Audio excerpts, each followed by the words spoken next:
Bartolucci from Jovial Foods, and you're going to hear an amazing story. So many stories you've told me. And if you have a gluten allergy, you're going to want to hear all about this. All right, so you're raised in Connecticut. Yes, New London. In New London. Fast forward, you marry an Italian guy that you meet. Food is in both of your families. And you start a company. How did you start the company? Well, I had lost my father to cancer when I was a teenager, and then my mother was also sick, and I became interested in organic foods. I had a friend of mine tell me about Whole Foods, which used to be called Bread and Circus in Providence, and when I went into that store, I said, I want to get involved into this industry. So, and how long ago was that? 1996. And we should say that you're the Small Business Person of the Year in the state of Connecticut, so you can see why. So congratulations. Thank you. To you on that. So you start small. Your husband is from Italy. How do you find a place to start growing an ancient grain? That came further down the line. Okay. Yeah. First, we started with a brand called Bio Nature, and in 1996, the health food industry was just kind of starting out, and I thought that organics would be very big. And our idea was to kind of take his Italian heritage and my American heritage, and unite the two into a product line. And so that was this. Yeah.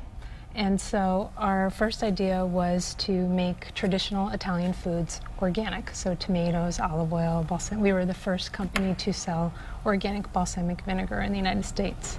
And at that time, whole wheat pasta was very popular. So we were really the first brand that had a good tasting whole wheat pasta, and that's what really put our name on the map. And it took a couple of years of really hard work, but slowly we grew the brand to be the #1 organic pasta in the United States. Of course you did, today. Carla. Yes. Yeah, and that's how we started. All right, so from there, you go where? So then I had my first child in 2000, and her name is Julia, and she had kind of food intolerances when she started eating. And when we moved back to Italy in 2006, when she started first grade, and we kind of just jumped into the Italian lifestyle, eating a lot of, wheat, pizza and focaccia, and it wasn't good for her. No, she became really sick and developed asthma. She had a lot of different symptoms, stomach disturbances, a lot of respiratory problems, and a doctor diagnosed her with gluten sensitivity, which Did you know what that was at the time? No, because that was kind of new back then. Right. There's celiac disease or gluten intolerance, but gluten sensitivity was different, and it causes the same symptoms as celiac disease, but not the immune response. And he said if you take gluten out of her diet, she should be fine. So is there gluten in this at all? We had actually started a gluten-free, yes, but we did also do a gluten-free pasta in that brand too. So you had a little expertise. We started there. With it. Then you start in. So let's show the first video, because this kind of gets you up to snuff on what's going on. Okay.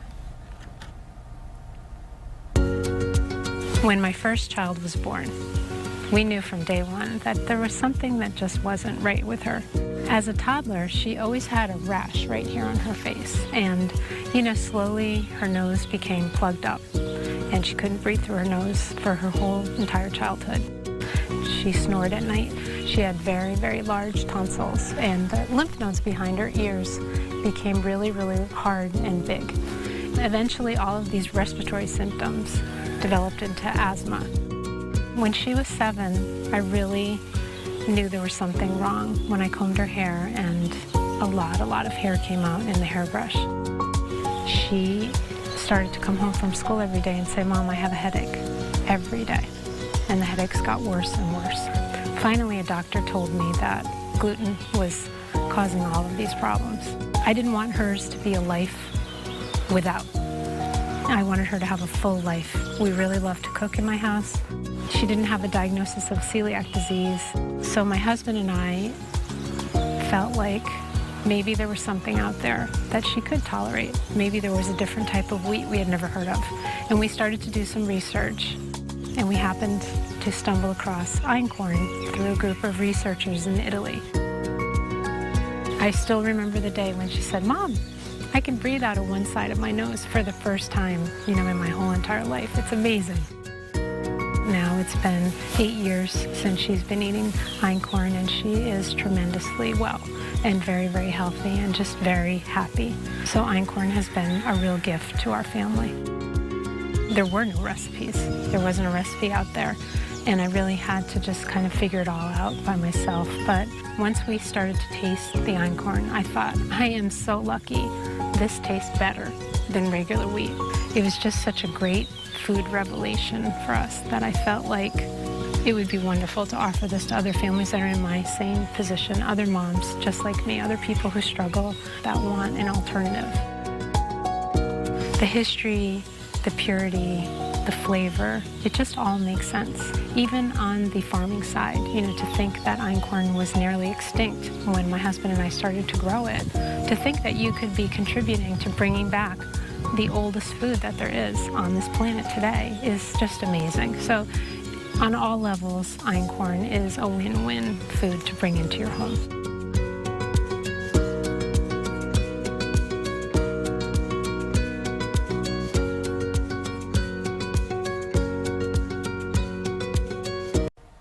All right, so you discovered einkorn. It's ancient, and you just saw this bread in it, and I've had this before. It's awesome. What is einkorn? Einkorn is the oldest wheat that there was. It grew wild hundreds of thousands of years ago in the Fertile Crescent. And it was the first seed that the first farmers planted at the Neolithic Revolution. And how did you find out about einkorn, that it might work for your daughter? We just kind of stumbled across it. No, you were doing a lot of research. We were researching it, and my husband actually talked to a researcher who said, you should look into einkorn. And I thought, what is einkorn? And there was a group of men, researchers in northern Italy that were studying einkorn, and we went to meet with them, and they told us the whole story about it, and I just kind of was at the edge of my seat saying, why haven't I ever heard of this? But you were two parents who were trying to make your daughter have a pretty normal life, to eat the things that other people. So did you know at that moment that maybe this is it, and that maybe you could help a whole bunch of people? Yes, I knew there were so many people like my daughter, because we had already been selling gluten-free products. But so many people, there are more people who have gluten sensitivity that don't have celiac disease but react to gluten than there are people with celiac disease. So this was even a bigger audience than people with celiac disease. Before we go on, I want to show another video about this einkorn and how beautiful it is. This farmland is extensive and spans nearly 2,000 acres.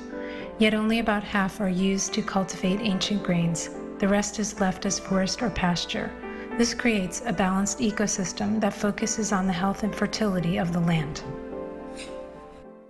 So I've heard a lot of people, well, researchers that we've talked to, that say the most beautiful thing about einkorn is to see it swaying in the wind. And it's always windy. Also, it's easy.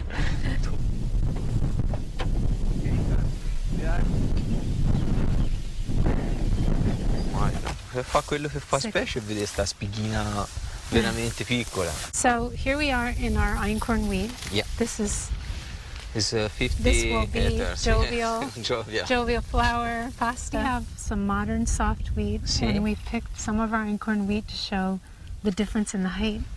Yes, it's very high. Very, very high.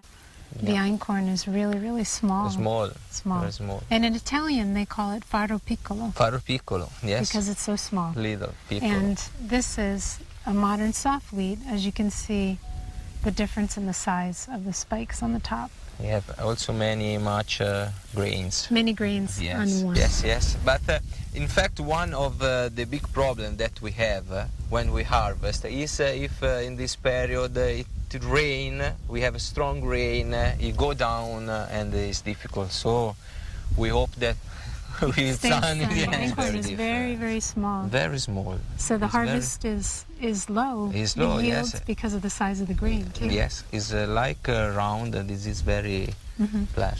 You select your seeds. We have special machine, and we select all our grains that we plant. We decide before to start to harvest where is the best place in which we take grains to to select for the next For the year. planting the next year. Yes. So you're saving your seeds. Yes, always. Now the farm is beautiful. It is Where beautiful. is it in Italy? It is outside of Siena. Outside of Siena. Yeah. And it's big. It's 3,500 acres. And how did you find these farmers? They had been growing ancient grains, but not einkorn, and so they were qualified. And they, through a grain mill, I was introduced to them, and they were interested because I think Italian people have this kind of creative side to them, and they love the story. And they're actually still our largest einkorn grower. Wow, that's terrific. All right, so we're going to look at some pictures because I want you to see the einkorn close up. Describe this to me, Carla. This is the einkorn grain once it is ready to harvest. It starts out bright green and turns this yellowish color. And then that's what the field looks like. And it takes how long to grow? How many months? This is actually... Was this the rice? This is actually the Okay, rice this is the field. rice Because field. we get involved with a number of farmers. So we don't buy our raw material on the market. We meet the farmers and grow every crop in a particular area where that we You do choose everything to. organic. And then this next picture This is the einkorn So this farm. is the einkorn. This It's is stunning. It is is, just and it's stunning. totally different than what you would think a wheat field would look like. Because it's hilly. It's not flat. It's hilly. They've kept the forest, but if you, in a place like this, you can't compete growing regular wheat. They have very low yields because of the it's really very dry there in the hilliness. So they can make a going at einkorn because it's a more expensive grain. So it creates a nice market for these farmers who can't really compete with the commodity market. Who knew you were going to be in agriculture, right? Not me. Yeah, I know you are. All right, the next photo is olives. Olives. So- We grow these in northern Italy. Some of the trees are actually 1,000 years old. These are Wow. trees that the Romans brought to this area. And I had met, my husband and I go to this press every year to buy our family's supply of olive oil.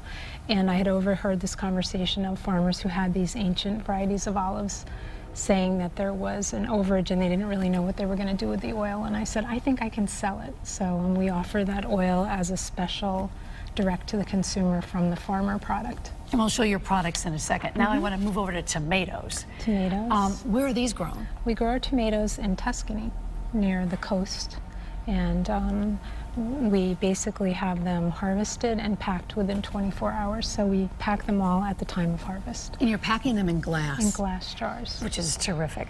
Now, cracker making. Did you come up with this recipe? I did. I developed this recipe. My daughter was home from school and she wanted some crackers and I didn't have any, obviously, that weren't made from einkorn. So I developed a recipe with my sourdough starter and they became really popular. So I wanted to put it into our package.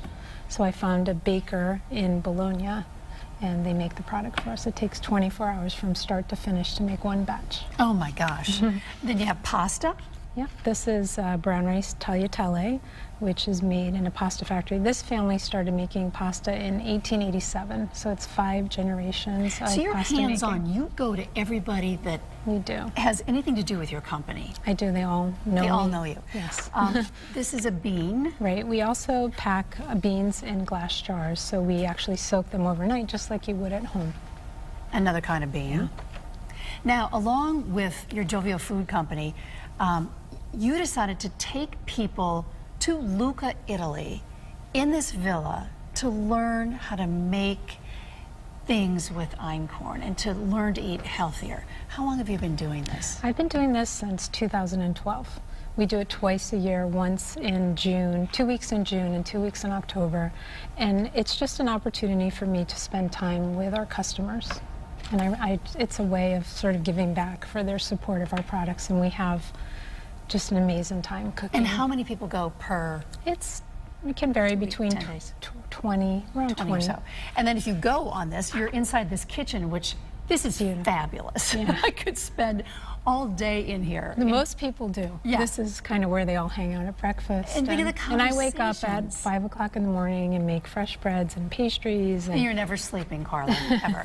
Now, jump back to Connecticut, and this is where you are in Stonington. This is the company headquarters. This is Jovial headquarters. And tell me about how you built this. This building is actually on the former Randall's Ordinary property in North Stonington, which is a 28-acre farm with a house that was built in 1685. And we built our warehouse and office in the front part near the road, so it wouldn't kind of encroach on the historic side of the property. And you know, we have the timber frame construction in the office to kind of And part emulate. of it's underground too. You went Yes. underground so you wouldn't be so high. So the warehouse isn't so high. And then you mentioned Randall's Ordinary, which is our now lots of folks remember eating here. And you have a lot of dreams about this house to make it come alive again. I'm Can you working tell on me the, some I of the know, I'm dreams? working on the plans. I'm hoping to have everything finished by the summer of 2018, where we can actually show what we're going to do. But the Randall's Ordinary will return as a restaurant where we will combine kind of my three loves: family, food, and tradition. And why did you name your company Jovial? Well, my husband and I had gone through a number of different tragedies in our life. I had lost my parents, he had lost a brother and other things, and a lot of health issues. And so we just wanted the rest of our life to be happy. So when we started the brand, it was kind of a turning point for us, and we said, let's call it Jovial, so maybe our luck will change. And when I think of Jovial, I think of joy. Right, that's the first word that comes to my mind. Now, we talked about the products. So these are the newer products. This is the olive oil that's from Italy. And you've got pasta, and you've got... we sell gluten-free. This is gluten-free pasta made with brown rice. We also have cookies, crackers, and this is actually the einkorn flour. And my cookbook, because einkorn is a little different to work with than regular flour. And you tell people how to make this bread out of einkorn. And this is so good and so beautiful. And in the recipe book is this bread. Now, I haven't attempted it yet, but I keep saying I'm going to. Well, the nice thing about einkorn was usually when you have a food intolerance, to get better, you have to sacrifice. And you feel like you're missing out. But with einkorn, it tastes so good that it's almost better than... No, you're happy. You know, it makes you feel good. This journey that you've been on for a long time, are you able to look at it and say, wow, we did it? Or are you still looking for the next thing and the next thing and the next thing? Probably the second. But a little bit of both. I think winning the Small Business Award was a really nice kind of you know, we stopped for a little while and said, wow, you know, we really have accomplished a lot. But, you know, the next day you get right back into your, I guess my brain never really stops churning. And you live in Italy for most of the year, and then you live in Connecticut, so you're back and forth all the time. Yeah, because the manufacturing happens there and the farming, so there's a lot of work to be done there, and I have a great crew in Connecticut.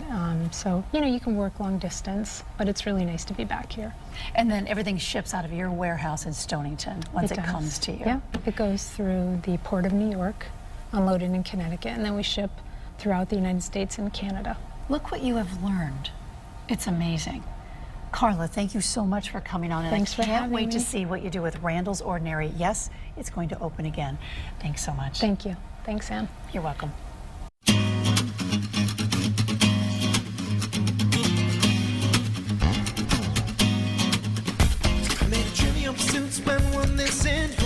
Spend all night kissing and the bomb was right here, then who else is missing? Got a little sidetracked to find us a wish and I found the keys to the door, but it's also a metaphor. Need to keep locked in the grocery store, but mine just to save time. Skip right ahead to the last ride.